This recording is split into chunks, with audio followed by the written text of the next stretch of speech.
Assalamualaikum warahmatullahi wabarakatuh. Apa kabar Pare-Pare, kembali menjumpai Anda dengan serangkaian informasi yang berhasil kami rangkum. Tetap bersama saya Jauhar Manikam dan saya Dewi Sartika. Pemirsa, berikut informasi selengkapnya untuk Anda.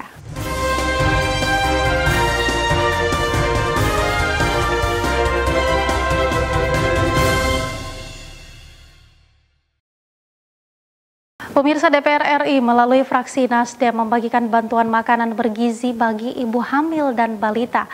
Ini merupakan langkah dan kepedulian pemerintah mengurangi kekurangan gizi bagi ibu hamil dan balita. DPR RI memberikan bantuan asupan gizi khusus kepada ibu hamil dan balita.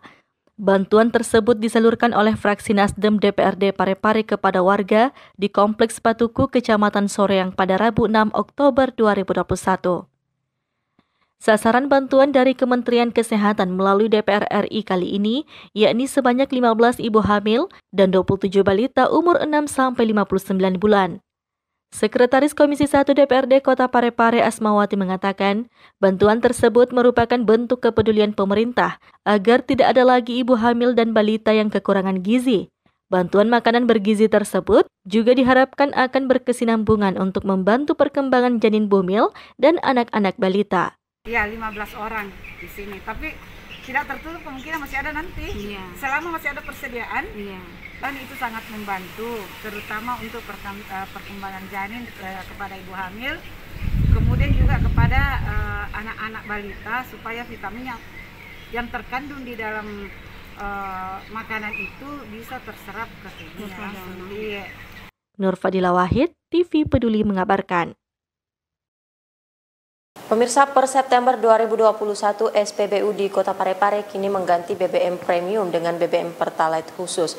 Hal ini sesuai dengan surat edaran Gubernur Sulawesi Selatan dalam program Langit Biru tentang perluasan edukasi kepada masyarakat untuk mengkonsumsi BBM berkualitas sesuai spesifikasi kendaraan, terutama kendaraan roda 2 dan roda 4. Seluruh SPBU di Kota Pare-Pare kini hanya melayani bahan bakar minyak atau BBM berkualitas. BBM premium tak akan lagi ada di SPBU Pare-Pare. Meski begitu, Pertamina menggantinya dengan BBM Pertalite khusus atau PLK yang mana harga tetap hemat namun mendapatkan bahan bakar lebih berkualitas untuk kendaraan. Senior Supervisor Communication and Relation Pertamina Regional Sulawesi Taufik Kurniawan mengatakan, per September 2021, Kota Pare-Pare memang sudah menetapkan aturan tersebut. Hal ini juga berdasarkan surat edaran Gubernur Sulawesi Selatan dalam program Langit Biru atau PLB. Surat edaran itu tentang perluasan edukasi kepada masyarakat untuk mengkonsumsi BBM berkualitas sesuai spesifikasi kendaraan, terutama kendaraan baik roda 2 ataupun roda 4 keluaran tahun 2000-an ke atas. Taufik menjelaskan, Pertalite memiliki nilai research octane number atau RON 90 lebih unggul jika dibandingkan bahan bakar premium dengan nilai RON 88. BBM yang memiliki angka RON 90 seperti Pertalite dapat membuat knocking mesin kendaraan stabil sehingga bisa menghasilkan pembakaran mesin yang optimal. Ia pun menambahkan hingga saat ini Pertamina masih memberlakukan Pertalite hemat Rp1.000 dan diharapkan masyarakat dapat memanfaatkan promo tersebut agar bisa merasakan pengalaman berkendara berkualitas. Dengan mengkonsumsi BBM berkualitas, mesin kendaraan akan terjaga sehingga terhindar dari kerusakan yang memakan biaya besar di kemudian hari. Kita mengedukasi konsumen untuk mengisi BBM sesuai dengan spesifikasi kendaraannya. Kendaraan tahun 2000-an ke atas, baik motor maupun mobil, itu spesifikasinya sudah menuntut oktan yang tinggi, bisa dicek di buku manual kendaraan mereka. Nah, di situ kita harus mengedukasi bahwa konsumen itu jangan hanya memilih yang murah, tapi memilih yang berkualitas sesuai dengan spesifikasi kendaraan dan sebagainya. Nah, begitu juga dengan mesin kendaraan. Ketika kita memilih BBM yang berkualitas, maka itu akan terjaga sehingga terhindar dari kerusakan yang memakan biaya besar di kemudian hari. Nah, pada per 26 September itu kita memberlakukan promo Pertalite seharga Rp1.000 promonya. Dan sampai kapannya kita masih akan terus evaluasi sesuai dengan antusiasme masyarakat. Yang jelas durasi promo ini menyesuaikan agar masyarakat bisa merasakan pengalaman berkendara menggunakan bahan bakar berkualitas sekelas minimal Pertalite dan Pertamax. Nur Fadila Wahid, TV Peduli mengabarkan. Berbagai upaya yang dilakukan pemerintah untuk mesejahterakan masyarakat. Kali ini dari Dinas Pertanian Kelautan dan Perikanan melalui BPJS Ketenagakerjaan memberikan perlindungan jaminan sosial kepada 1.250 petani di Kota Parepare.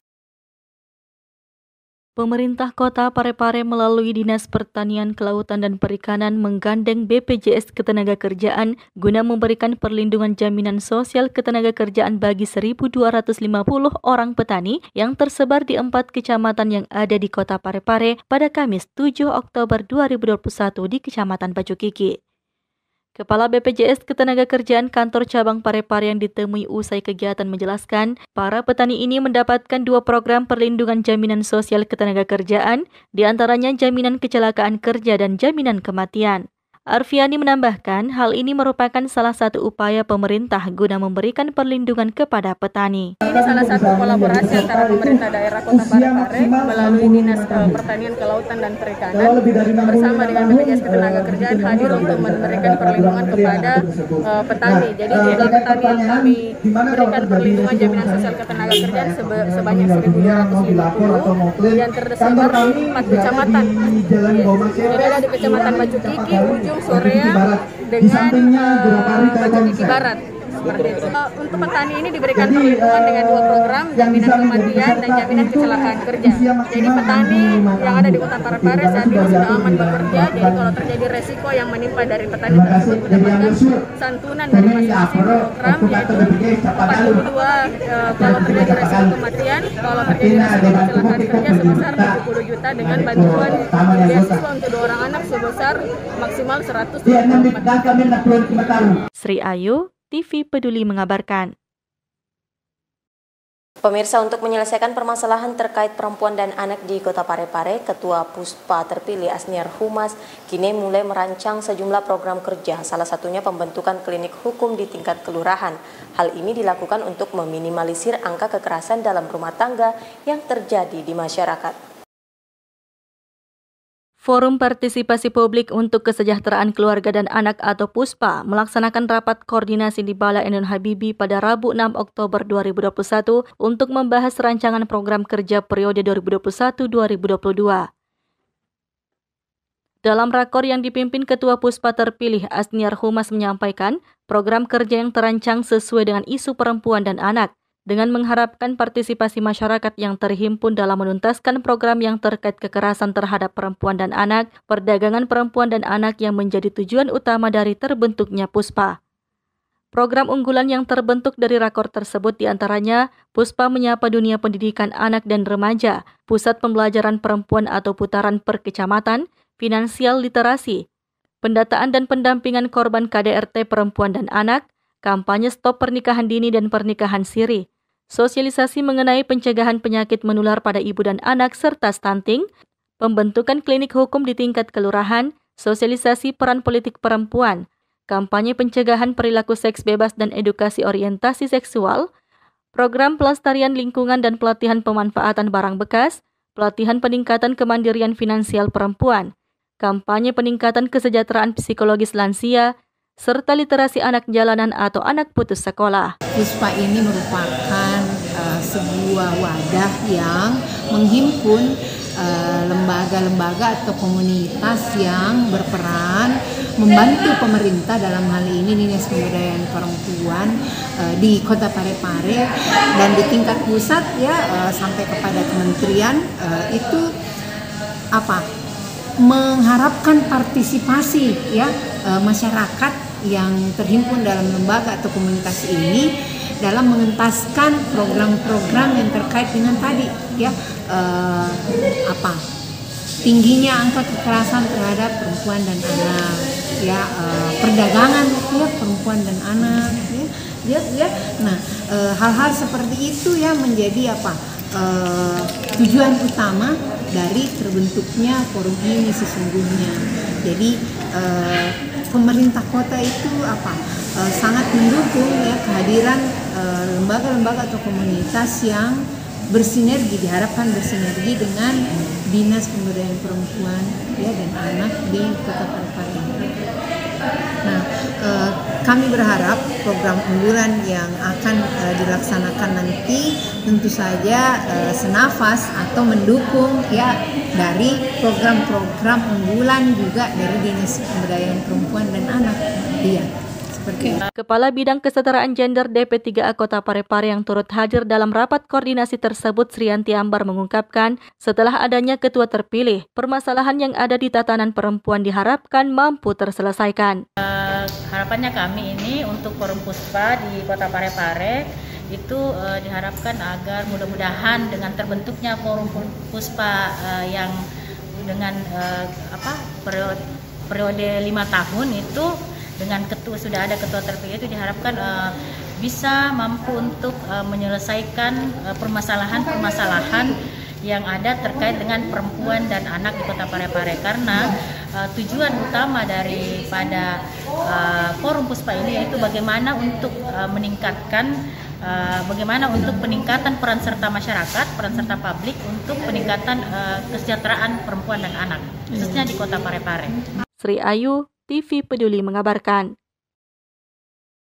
Kita beralih ke informasi selanjutnya, pemirsa. Wali Kota Parepare menghadiri acara Tudang Sipulung Kelompok Tani Nelayan Andalan. Tudang Sipulung ini dilakukan membahas pertanian ke depannya.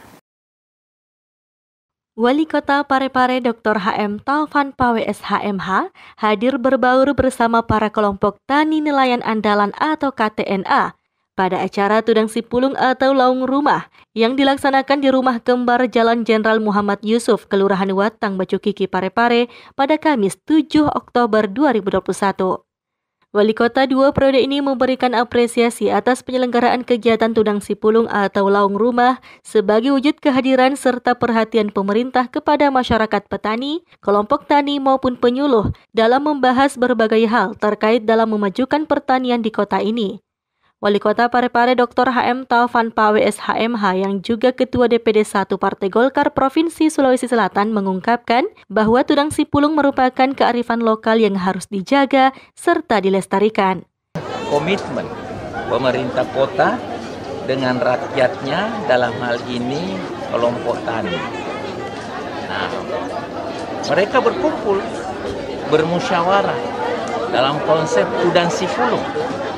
Tudang Sipulung itu adalah kearifan lokal, harus dijaga, dilestarikan. Saya senang, bangga, bersyukur masih ada pribadi-pribadi yang tidak diragukan walaupun dia itu seorang petani, melahirkan komitmen, bermusyawarah, bersama-sama menetapkan kapan waktunya menuai, kapan waktunya menetapkan semua. Jadi pemerintah kota hadir pada kesempatan ini.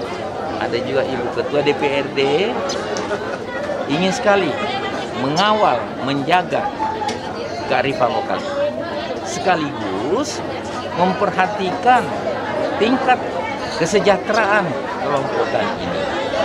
Kita mengasuransikan, kami bermitra dengan BPJS Ketenagakerjaan, kecelakaan kerja, meninggal dunia, semua ditanggung.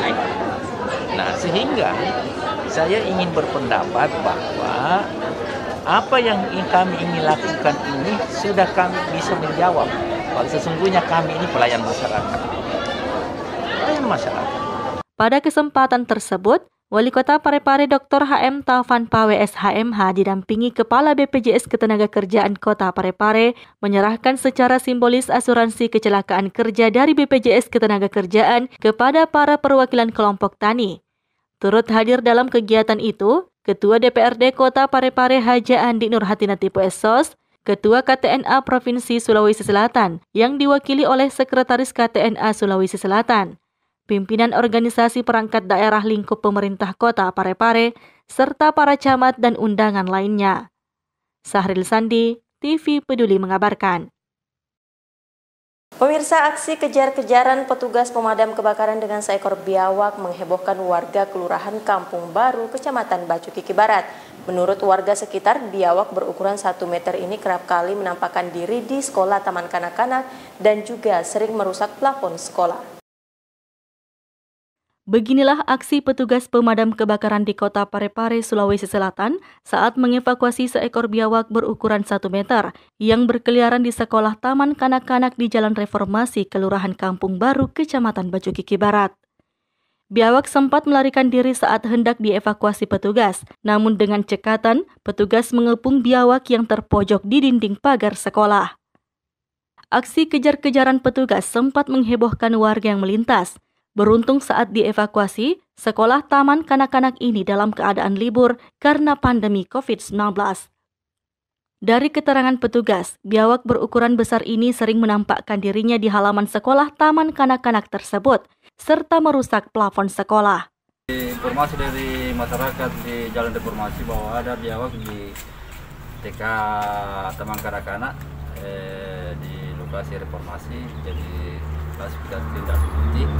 Tapi sampai di lokasi ya kami melihat dari dalam ruangan di TK, kita sampai berkelahi dengan biawak karena pas kita tangkap dia lepas lagi, dia sampai ke pagar, akhirnya kita tangkap dengan memakai alat-alat penyelamatan seperti penjepit dan lain. Itu ukurannya berapa kira-kira, Pak? Itu ukuran kami sudah kurang lebih 1 meter, melebihi 1 meter. Jadi untung baik ini karena TK ini masih enggak sekolah. Ya. Untung baik. Seandainya anak-anak sekolah ini barangkali bisa jadi karena biawak ini dari atas ini walaupun dia semua yang rusak ini, Pak. Dia yang rusak ini walaupun, jadi masyarakat barangkali mendapatkan informasi bahwa ada biawak dalam. Jadi ditelepon kami Dinas Pemadam melalui call center 112. Erwin, TV Peduli mengabarkan. Pemirsa, hasil tudang sipulung kelompok tani nelayan andalan dengan pemerintah menetapkan musim tanam 2021-2022 akan dilakukan mapalili pada tanggal 13 November dan tanam benih pada tanggal 14 hingga 20 November 2021. Pemerintah Kota Parepare melalui Dinas Pertanian dan Kelautan atau PKP Kota Parepare bersama kelompok tani nelayan andalan atau KTNA Kota Parepare menggelar acara tahunan yakni tudang sipulung atau laung rumah untuk menentukan musim tanam tahun 2021-2022 yang diselenggarakan di Rumah Kembar Jalan Jenderal Muhammad Yusuf, Kelurahan Watang, Bacukiki, Parepare pada Kamis 7 Oktober 2021. Kegiatan ini dihadiri langsung Wali Kota Parepare Dr. HM Taufan PWS HMH bersama sejumlah kepala OPD lingkup pemerintah Kota Parepare. Kita bersama-sama membaca basmalah. Bismillahirrahmanirrahim. Kegiatan tudang laun rumah atau tudang sipulung musim tanam 2021-2022 kelompok tani nelayan andalan Kota Parepare secara resmi saya nyatakan dibuka. Dari hasil tudang sipulung atau tudang laung rumah tersebut, disepakati musim tanam tahun 2021-2022 yang disampaikan Wakil Ketua KTNA Kota Parepare Haji Muslimin Mangga SE, yakni penetapan kegiatan mapalili tanggal 13 Oktober 2021. Penanaman padi dilakukan secara tanam benih langsung atau tabela, mulai pada tanggal 14 November 2021 untuk Lompoe dan untuk Bacukiki dilaksanakan pada hari Sabtu tanggal 20 November 2021. Sementara untuk panen padi diprediksi akan dijadwalkan antara tanggal 26 dan 27 Februari 2022. Mapalili dilaksanakan pada hari Rabu tanggal 13 Oktober 2021 atau 6 ompona ulange. Untuk tabela tanam benih langsung untuk Lompoe dilaksanakan pada hari Ahad tanggal 14 November 2021 asera ompona ulange. Untuk Bacukiki dilaksanakan Sabtu tanggal 20 November 2021 atau 15 ompona ulange. Sedangkan rencana panen dilaksanakan pada antara tanggal 26 dan tanggal 27 Februari tahun 2022. Sahril Sandi, TV Peduli mengabarkan. Pemirsa, seorang pengantar galon viral di media sosial usai salah seorang pelanggannya mengambil gambar dirinya yang sementara bekerja mengantar galon sambil menggendong anaknya yang masih berumur 1 tahun. Perjuangan seorang ayah diperlihatkan Amiruddin, seorang pengantar galon air minum di kota Parepare, Sulawesi Selatan. Ia harus berjuang bekerja mengantar galon sambil menggendong anaknya yang masih berusia 1 tahun. Videonya pun viral di media sosial. Usai salah satu pelanggannya mengambil video Amiruddin yang mengangkat galon sambil menggendong anaknya. Amiruddin terpaksa harus mengajak anaknya berpanas-panasan mengantar galon pesanan pelanggan. Karena tak ada yang bisa menjaga sang buah hati di rumah kontrakannya. Sementara sang istri harus ikut bekerja di salah satu kafe untuk memenuhi kebutuhan ekonomi. Karena sang istri tidak bisa membawa anak saat bekerja, maka Amiruddinlah yang terpaksa harus membawa anaknya tersebut untuk ikut mengantar air galon. Kenapa sampai anak sekecil begini bawa kalau lihat tadi. Lihat, percaya sudah aku. Itu yang ada di video itu mengantar orang. Jalan di Camni, tiap hari berapa galon yang tergantung dari rezeki, apalagi kan cari langganan sendiri itu dapat 1.000 1 galon. Oh, kita dapat 1.000 1 galon biasa dalam 1 hari rata-ratanya. Nah, tidak menentu namanya rezeki itu. Iya. Kadang 20, 30, 40, 50 itu tidak menentu. Tiap hari, ya, yang jelas tiap hari. Nah. Kenapa sampai kita bawa? Begini kan baru kerja, terus membayar kontrakan juga, terus kayak apa sudah lewat juga, tidak enak saya punya rumah, terus juga bapaknya, mamanya di situ, saya juga gimana, nah mau titip juga, nah dana juga ke sana tidak ada untuk ongkos transport, jadi rencananya mungkin biar saya bawa sudah. Berapa bulan ya? Berapa tahun? Bukan bulan, 1 tahun lebih. 1 tahun setengah. Selama berapa bulan kita bawa terus begitu? Oh, baru berapa hari? Oh, baru beberapa hari kita bawa. Baru sekali ini juga saya. Erwin, TV Peduli, mengabarkan.